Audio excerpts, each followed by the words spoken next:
The Sundowner by Carmilla Voiez.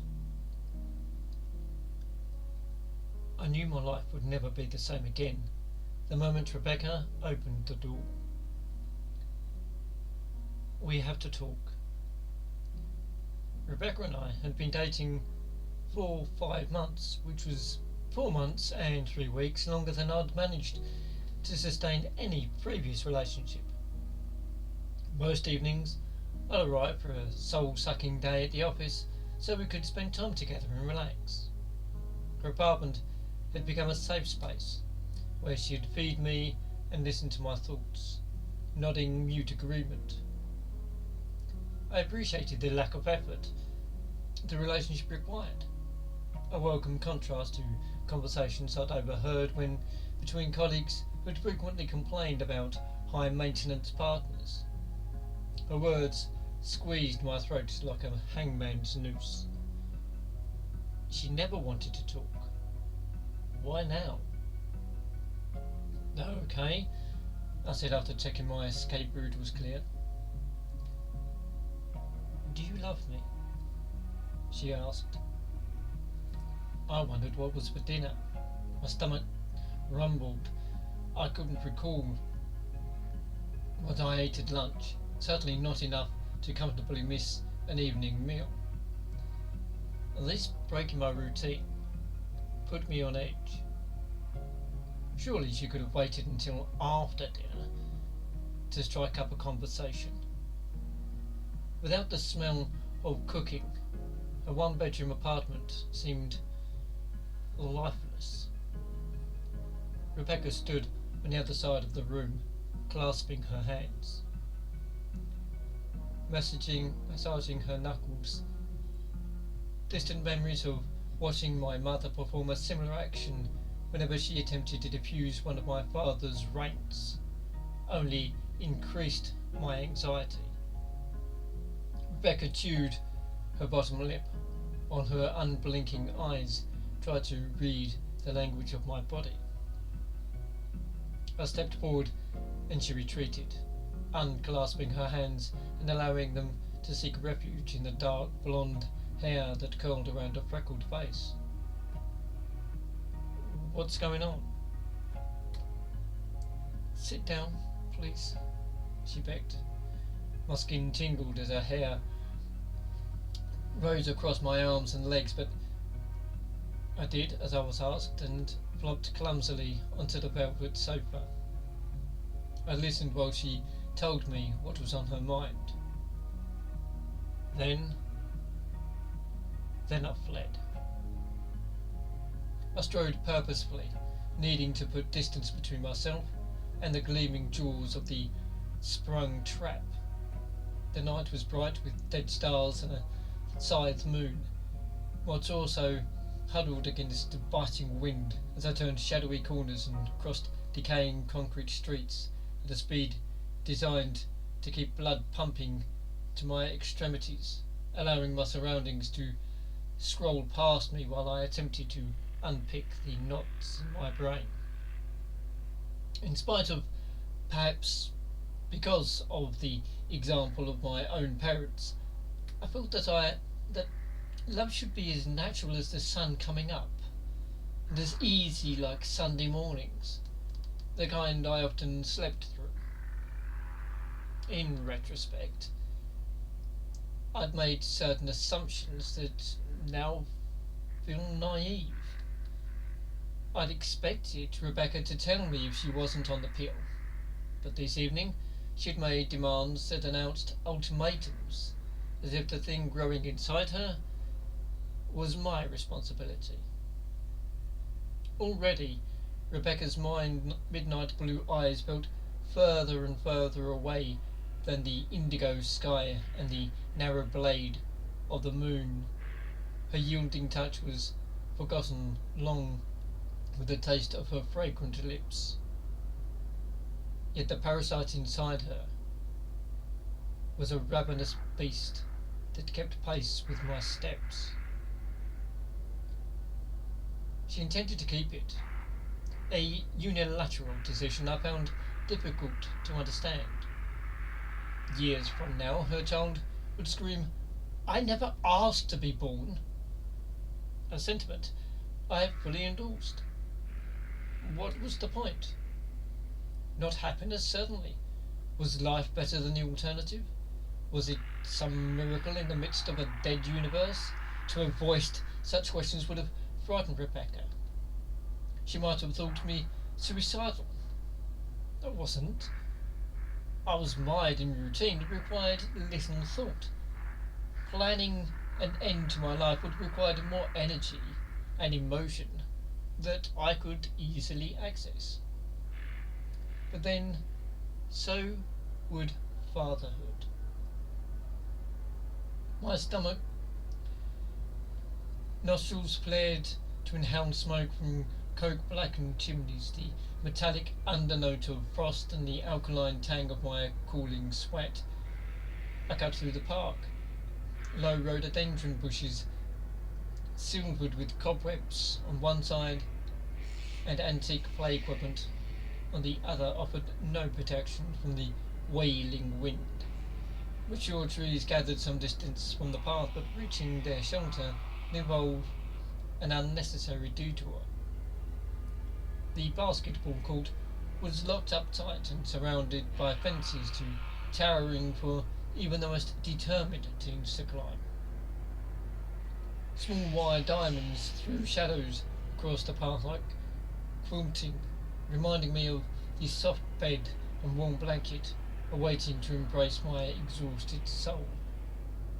Bent and rusted poles held aloft the dying panels of slanted hoops festooned with disintegrating grey nets like forgotten Halloween decorations, while the earth-bound thunder of wheels from the skateboarding park made my teeth vibrate. I was startled when a filthy man materialised at my shoulder. Either he had appeared from nowhere, or I was more oblivious of my surroundings than I realised.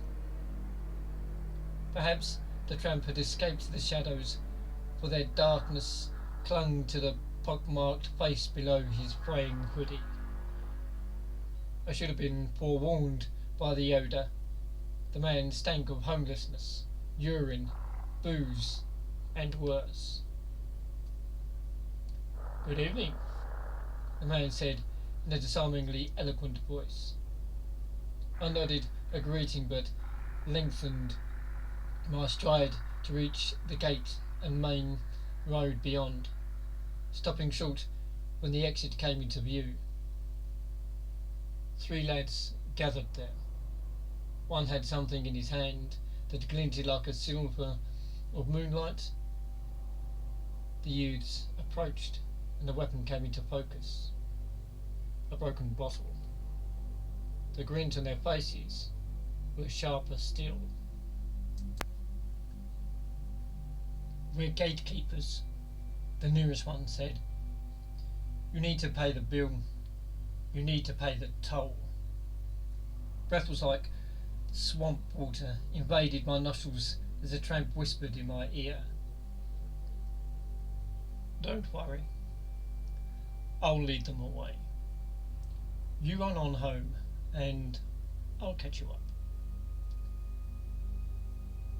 Terror silenced all other thoughts, and I was rendered incapable of forming a reply. The tramp darted with surprising agility towards a copse of beech trees, pursued by the 3 screeching gatekeepers.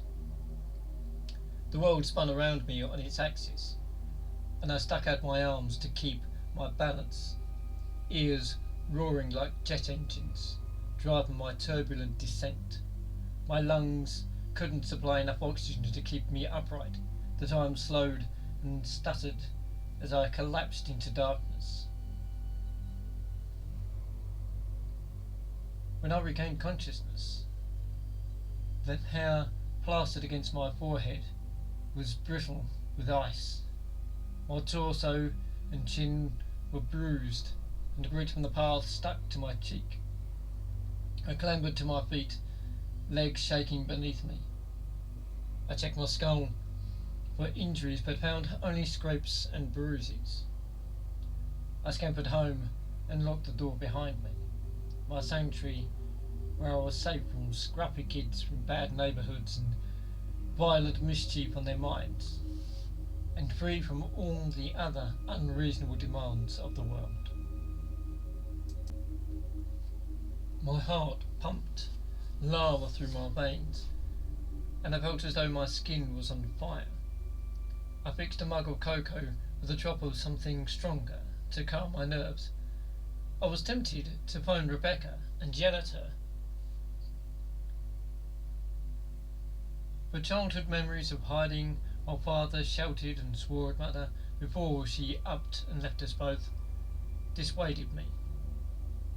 I needed to deal with the situation rationally, and to do that I would have to separate myself somehow from my anger and the sense of bitter betrayal. My armchair and the hot drink soothed me, and by the time I rinsed my mug, I felt ready for bed. But when I was halfway up the stairs, the doorbell attempted to summon me back. As the echoes faded, fists beat a staccato rhythm against my front door. I would have to answer and send the caller away before they woke the neighbours. I entertained the thought that it might be the police before bursting it aside. Had the gatekeepers followed me to collect their toll? Nah, that was ridiculous. I must keep paranoia at bay. Maybe it was Rebecca. Had she come to apologise? The tramp stood on the front step, his forehead wet with blood that flowed from an open wound on his scalp. "You need to go to hospital," I said. "I'm fine," he said, gripping the door jamb for support. "But I could do with a drink and a bite to eat." I wanted to send the man away, but I couldn't. The blood seeping from his head shouldn't be his only reward for saving me. So I invited him inside, but recoiled when he sank into my favourite chair, tainting it with his filth for eternity. My father always told me I was too sensitive for this world. Could he have been right? "Cocoa?" I asked. "Do you have something stronger?" "Whiskey?" "Perfect. And a sandwich, if it isn't too much trouble." "No trouble at all." I perched on the edge of the sofa and watched the invading stranger drink my Glendale and eat a chunk of ham between doorsteps of white bread. He was younger than I'd assumed, not much older than me. He tore into the sandwich as though he hadn't eaten in weeks. My stomach reminded me I'd missed dinner, and I felt something close to shame at the comparison. "Better?" I asked when the vagrant finished. "It's just I had to get up for I've got to get up for dawn, so..." "Oh, don't worry about that. The sun won't be coming up for tomorrow, or the next day for that matter. Night only from now on." The man was obviously insane. Ancient tribes might have wondered whether the sun would rise again, but this was the 21st century. I would have laughed if I hadn't been intimidated by the weight of his stare and the violence that it threatened. "Still, I really do need you to leave now. Please?" The man nodded and creaked to his feet. "I'll see you around."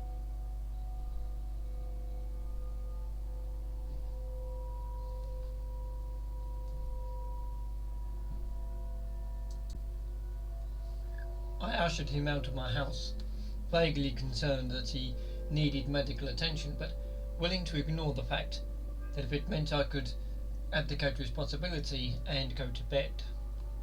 I half crawled up the stairs and fell asleep the moment my head touched the pillow. My alarm woke me at 7. The woes of the tramp were forgotten as I stood under the steaming shower nozzle, rubbing soap suds over bruised skin. The sky was black when I left for work, but November often clung jealously to night. I needed more coffee than usual when I reached the office, and the fluorescent strips stung my eyes. But properly awake or not, I was at my desk and would appear to any passing supervisor as if hard at work. At midday I left the office to grab some lunch. It was only as I crossed the street and was caught in the headlamps of a slow-moving car that it dawned on me that it was dark as night. If anyone else noticed the starlight sky, then they weren't showing any concern. Shoppers hovered outside the windows decorated for Christmas. Workers hurried past, clutching briefcases and folded umbrellas, while squawking into mobile phones. I headed for a newsstand on the corner. Would the newspapers report on the phenomena? The tabloids heralded celebrity gossip, nuclear viruses and spies in violent crime, while the broadsheets focused on failed businesses, mass redundancies and political scandals. I flicked through an astronomy periodical, but found nothing about the absence of our nearest solar neighbour or any kind of eclipse. Of course, they would have been printed before dawn was due. I would need to check the evening editions. Strange weather, huh? I said to the kiosk manager as I paid for a paper and a packet of crisps. The man shrugged dismissively. He might make his meagre living as a purveyor of world news, but his hollow eyes remained fixed on his wares, scouring the area for potential thieves. He paid little attention to what was happening outside his sphere of influence.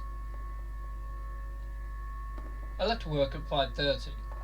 Streetlights and headlamps washed with silver, suggesting treacherous ice. The evening editions didn't mention the lack of sun. Perhaps heavy flood coupled with the tramp's words had tricked me. I didn't visit Rebecca that evening.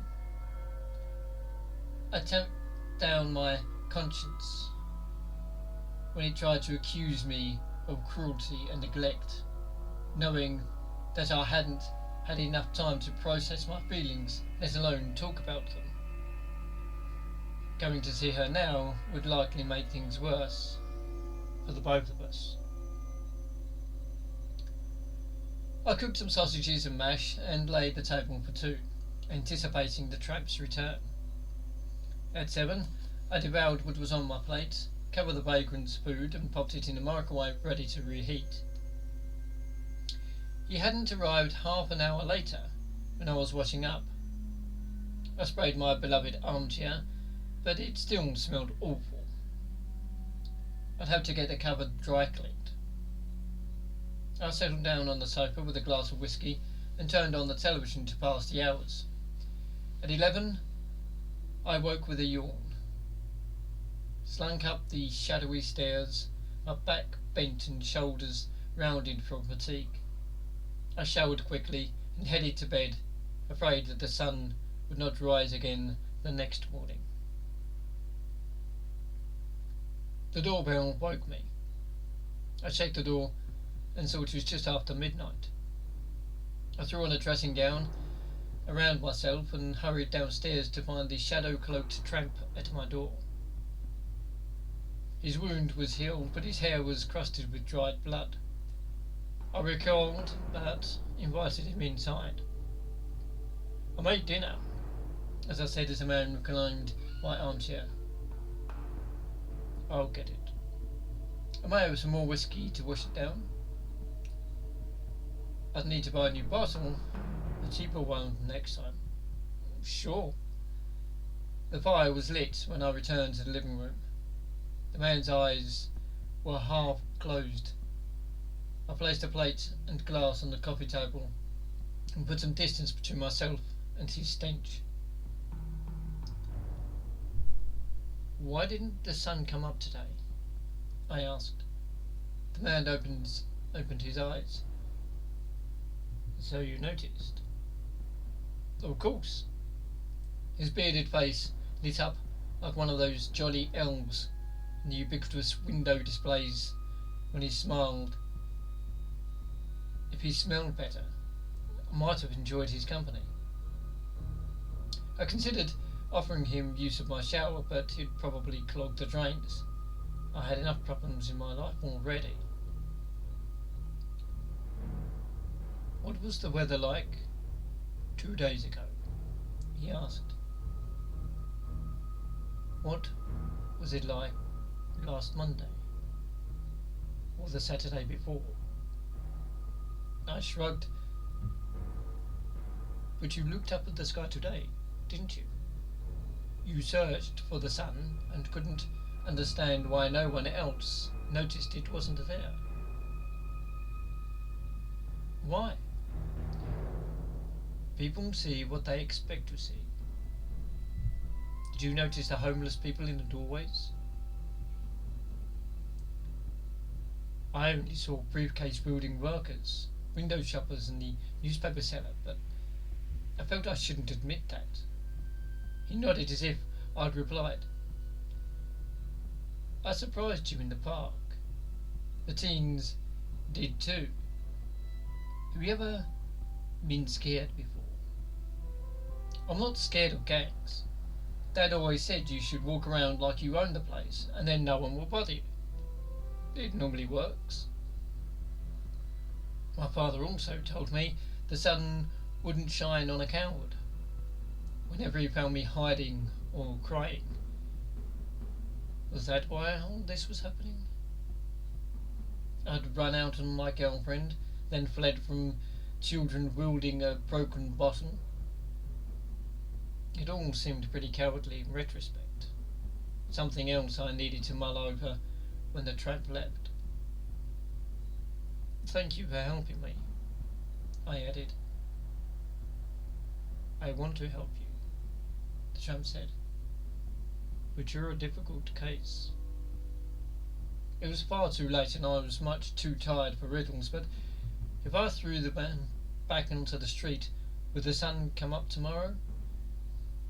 I glared at the vagrant, noticing afresh the mud, the blood, and the sweat stains mixed with what might be vomit on his coat. How could anyone live like that? Have you cursed me? I asked, the not certain question where that question may have come from. I've simply opened your eyes. Now you can pay attention to what surrounds you. See what I see. It sounded like a curse. The man's smile morphed into a portrait of smugness. I'd held a lot of anger in for the past 30 or so hours, and I was just about ready to explode. You need to leave. He stood up, rubbed his distended belly. Thanks for the food. I'll see you around. I sincerely hoped not, and locked the door behind him. For the first time since I'd moved here, I engaged the bolts as well. At 7 o'clock my alarm chimed. Sunrise wasn't due for another hour, so I had time to pretend everything was normal before facing the truth, one way or the other. I opened my eyes, switched off the alarm, and got out of bed, yawning. The light on East Landing didn't come on. The bulb must have died. Shadows moved in the corner of my eyes as I lurched to the bedroom where the light was blisteringly bright and bounced off the smooth surface of the mirror. banishing all darkness except for the black rectangle beyond the window. I sipped coffee and swallowed crumbs of toast, rolled obsessively between twitching digits. I paid attention to every mouthful, noticing how the sharp crusts scratched the roof of my mouth, and the coffee made my tongue tinkle. The sun should have been rising when I left the house at 8. Even on cloudy mornings, the sky seemed to summon in the east, didn't it? This morning, everything was black, apart from glistering puddles of white under halogen street lamps. I couldn't see the moon, although the odd distant star glinted above. Requiems from solar systems long since dead. I passed a postman and had to stop myself grabbing the man, begging to confirm or deny the existence of the sun. That would be crazy. I needed to calm down. It would get light soon. It had to. I stepped beyond the circle of halogen. 2 steps. 3. My shadow stretched until it was 10 feet long, with stick legs and trailing arms. When the shadow split into 2, I spun around, certain someone was right behind me. But no one was there. The shadow remained prolonged when I faced ahead again. I have only attempted to reassure myself that the second source of light cast the additional shadow, that it didn't belong to a supernatural pursuer, determined to drive me mad. I struggled to breathe air that felt like mercury and coated my windpipe. I could barely hold my head up. Strobe lights danced in the edges of my vision. Counting the seconds between breaths didn't help either. 1, 2, 3 tasted like poison, and on 4 I coughed uncontrollably. I gripped the jagged bricks of the garden wall and swayed precariously on legs that threatened to fold under my weight. Needing to distract myself from the terror, I studied the terraced houses, searching for lights in the windows. I noticed the fascias for the first time, the different coloured doors, the mix of wooden sash, aluminium and UPVC windows, drawn curtains muting lights behind. One of the doors was a welcoming shade of burgundy, and I felt myself drawn towards it. The desire to stumble up the path, knock on the door and beg for help from this neighbour was almost irresistible. I needed to talk to someone, but they would be too busy, still rolling along the tracks of life and oblivious to my derailment. I had to keep it together. The sun would rise soon. I pulled the phone from my pocket to call Rebecca, hoping her voice would calm me. Now I could apologise. Voicemail. The recorded message sounded metallic and inhuman. I asked her to call me back. I arrived at work an hour late. Monstrous faces of colleagues turned to frown at my tardiness as I weaved self-consciously around their desks to reach my chair. I put on headphones and logged into the computer without pausing to fetch my usual morning coffee. At least it was easy work, fixing people's computer problems. The simple routine quickly became my focus, swallowing thoughts of insanity and end-of-the-world scenarios with mundane. Usually I worked through the calls quickly, but this morning I extended each conversation, asking questions about the callers' lives, families, where they lived and, most importantly, or whether they could see the sun. Voices claimed it was a glorious, crisp and sunny autumn morning, but the windows around the office revealed only dark skies. At lunch, I tried Rebecca again, but I didn't leave a second message. I bought samosas and cracked open the pastry to inspect the filling, chickpeas and what looked like minced carrots and peas, browned with the spices. I gazed into doorways, sick faces with sunken eyes and grime-streaked skin stared back. I hadn't realised how many homeless people subsisted in this town. I gave my last samosa to a young girl wrapped in a blanket, hoping it would be enough to keep her from starving and enough to make the sun rise. I walked to Rebecca's after work. A curtain twitched, but she didn't answer the door. I wanted a weapon.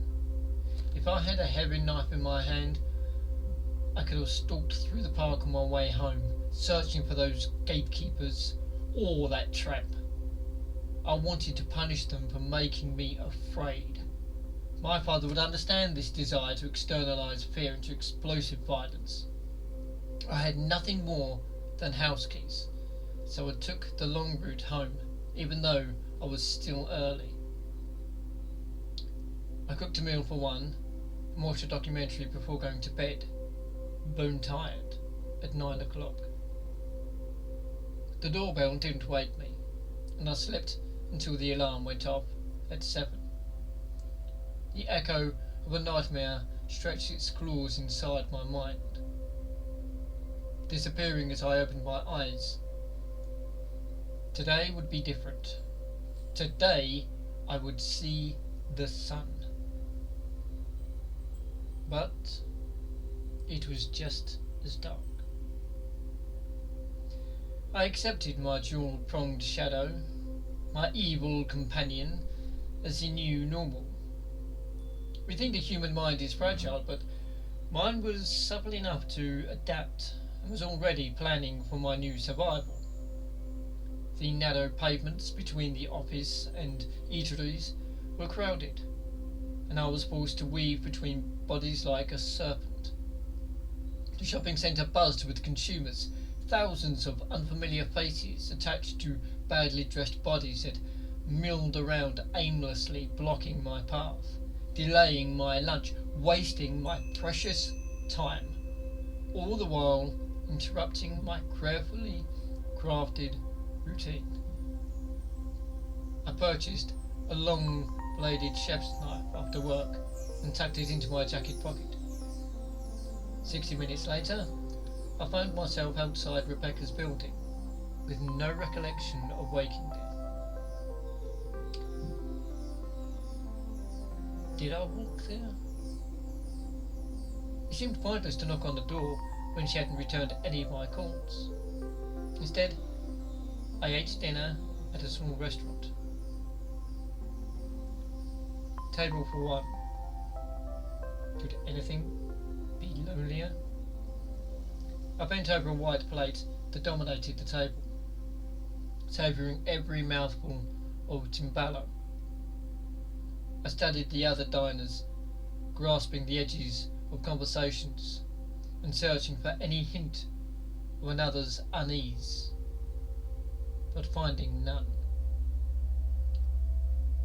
At 10, the waiter asked me to leave. I patted my pocket and was reassured by the shape of the blade. Time to go hunting. I couldn't recall the faces of the three who had called themselves the gatekeepers, only their cruel grins and the way light reflected off the broken bottom. I decided to look for them at the park exit. If they were there, I'd know I'd found my targets. If not, I would skulk around until I spotted anyone vaguely familiar. The park was full of noises. The wind howled like an injured animal, filling my head with its cacophony. Stones caught between the grooves on my soles scratched the tarmac like rats behind walls. Shadows moved beneath distant trees, and the diamonds of high fence made me think of prison. By the time I had the gate in my sights, I was hyperventilating. I needed to see the thugs who had threatened me.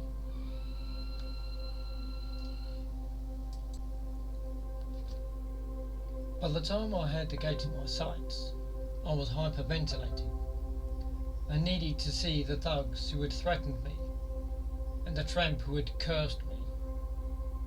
I had to destroy them. It was the only way life might return to normal. My despair when I realised the gateway was unmanned made my knees buckle. I put out my hands to prevent landing on my face and ripped my skin from my palms. I couldn't leave until blood had been shed, and the lights in the eyes of each of my victims had been extinguished. The sun required a sacrifice if it was to rise. The Ingas knew that, and now I understood it too. I stalked across grass towards the trees. It was more like a forest than a thicket. Fallen leaves crunched beneath my feet. Twigs snapped under my weight. Something screeched. An owl or a fox. I strode deeper and deeper, losing myself between the multivariate trunks. The knife was no longer in my pocket, but clutched in my fist. My knuckles shone white in the gloom. I used a torch on my mobile phone, tilted so its pool of white light revealed the uneven ground. 4 mounds covered with russet leaves disrupted the natural beauty of a clearing. Instinct told me I had reached the centre of the woodland. I got to my knees and brushed earth from the first humped shape, revealing a familiar, filthy coat and vomit-induced stench. The clothes of the others were cleaner, and one clutched something in his hand. It glistened in the light of my phone. I recognised the bristly cheeks, sunken eyes of the tramp. But the others were unrecognisable, covered in bruises, broken mouths wide in terror. Who could have done this? And why? I wept. If I was unable to sacrifice all those who had taunted me, I might never see the sun again. I squeezed the handle of the knife. If this blood wasn't available, I would find plenty more at the skate park. I sprinted, filling my limbs with new purpose. The children had no time to react before I was drenched in their blood. I felt no guilt. They had survived beyond this endless night. They'd have no jobs, no future. I encountered junkies in the public toilets, their eyes shut to suffering and their acne-ravaged, gaunt faces softened by stupid smiles. They would never wake to chase another dragon. I cleaned my face and hands as well as I could before heading back to Rebecca's. I needed to convince her of the folly of parenthood in our uncertain and miserable world. If she refused to open the door, well, I had a key. I burst into Rebecca's living room and shouted her name. A man filled the doorway to a kitchenette. I barely registered his features, feeling like a betrayed fool as I came face to face with what could only be another lover. I steamed towards him, but he moved quickly aside and grabbed me from behind. Shockwaves of pain ravaged my nervous system, radiating outward from my arms and shoulders as he yanked them into unnatural positions. Plastic cuffs pulled tight around my wrists, forcing them together behind my back digging into my skin. A kick to the kidneys made me topple towards, crushing my nose while my front teeth punctured my lips. I turned my broken face to the left and spat out blood and carpet fibres. The man's knee dug into my spine. William Thompson, I'm arresting you for the murder of Rebecca Lewis. You do not have to say anything, but anything you say may harm your defence if you do not mention when questioned. The tramp stole the sun, I explained, but my words were ignored. Something which you later rely on in court. His mouth barely moved when he spoke, as though he was a solitary, motionless point at the centre of a chaotic universe. I doubted he was aware of the perpetual night, too focused on his own routine. Blood dripped from my mouth and oozed from a hole in my side. The blade must have torn through my jacket and pierced my skin.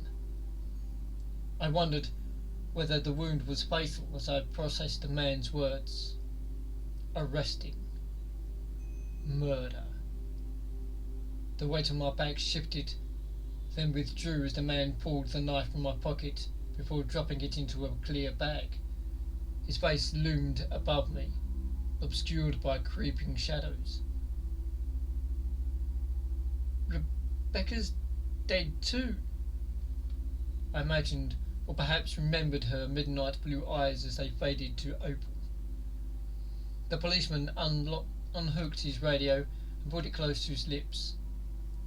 The tramp's voice seeped into my ear, blocking the words of the policeman with seductive reassurances.